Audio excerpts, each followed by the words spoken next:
makes their offense effective, Iowa's? In transition, they have multiple guys that can lead the break, so they'll pretty much push the ball with 1 through 4. Whoever gets it'll push it. They do a good job in transition, advancing the ball ahead. So if you're not disciplined, sprinting back and getting everybody loaded to the basketball, that creates some advantage situations. And then they do a great job of not letting the ball rest, continuing to move it and give their offense pace. What are maybe some differences you've seen between Chris Murray and his brother? Yeah, I'd say the thing that's in common is their confidence, as they both kind of stepped up to be go-to guys. I think both have been extremely impactful. As far as differences go, I don't know. Like there's a lot of commonalities in how confident they're playing, how they're shooting the basketball, how they rebound the basketball, and how they score the ball. So from my vantage point, there's a lot more of the parallels and the similarities than there are the differences. What kind of things are important in a road game? The factors that are even more important. Yeah, mental toughness stands out to me, and that means like making the game go the way you need to go, not being reactive when things don't go your way, almost expecting that, whether it's a call or a crowd or something, it's expecting those type of things to happen and then staying together, and then just reconnecting for us to our habits every single day, not getting away from anything that we do, establishing our ball pressure, rebounding, and then commanding our offensive possessions. Their ability to move the ball in the half court from side to side, what kind of pressure or focus does that put on your guys to stay connected 1 through 5 throughout a possession? Yeah, it puts a lot of pressure on you. They run a fair amount of motion, so there's a lot of off-ball screening where they're continuing to pass the ball, and guys are in different spots all the time, and so you've got to have an awareness to what's going on off the ball as well as defending the basketball.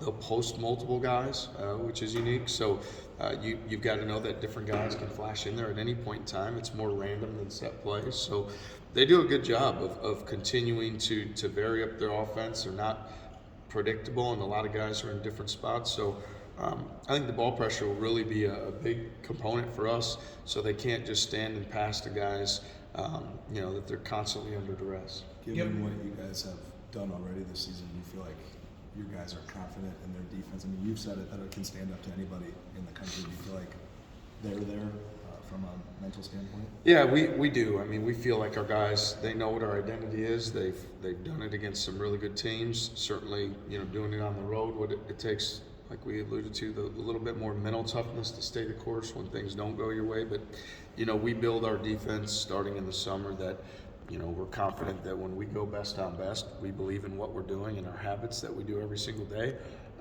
And so we're going to continue to put our trust there, and our guys have done a great job placing their trust and their confidence in that as well. Given what's going on nationally with conferences expanding beyond recognition eventually, and the fact that conferences, the Big 12 included, plays 2, 3, something like that, challenges, battles, whatever the heck you want to call them, against other conferences. Mm-hmm. Will there continue to be a place for this game?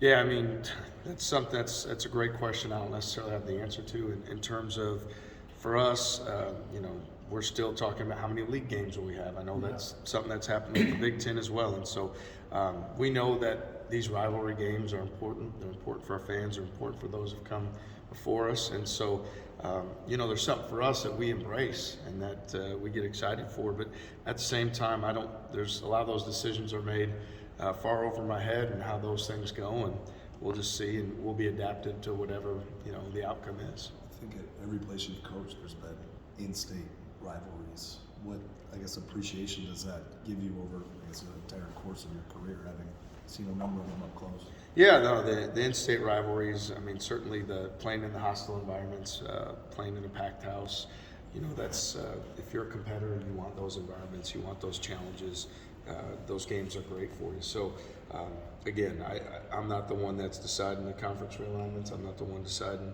a lot of these things. Are certain, once we're given those parameters, there's certain metrics and formulas and things that give us our best chance to move our program forward, and we'll continue to look at those. But as you mentioned, I've been fortunate to be part of some pretty cool rivalry games, and certainly embrace those.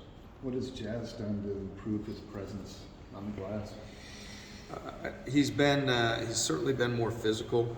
I think the weight that he added and the work that he's done on his body in the offseason has been impactful. He's probably 20 pounds heavier than what he concluded the season last year with. I also feel like with that he's worked his conditioning.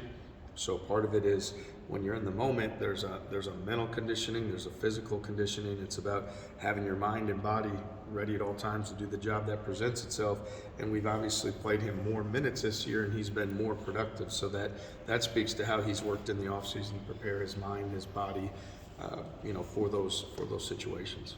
Talk about the way Rob rose to the challenge that you gave him in the offseason. And Rob and I had a lot of conversations last year, especially when, he probably would have liked to have played more minutes.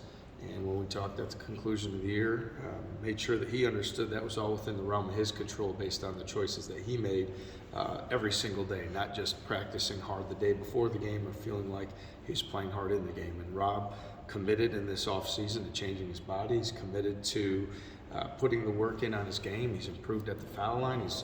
He's been a low post go-to presence for us, a guy that we throw the ball to in key moments of the game, and he's stepped up. But again, it's choices he's made, it's work that he's put in, it's confidence that he's earned and built through what he's done. And so as a coach, you really, you're proud of guys when they do that, because that's what we're in this for. What was going through your mind when he checked out of the game the other day?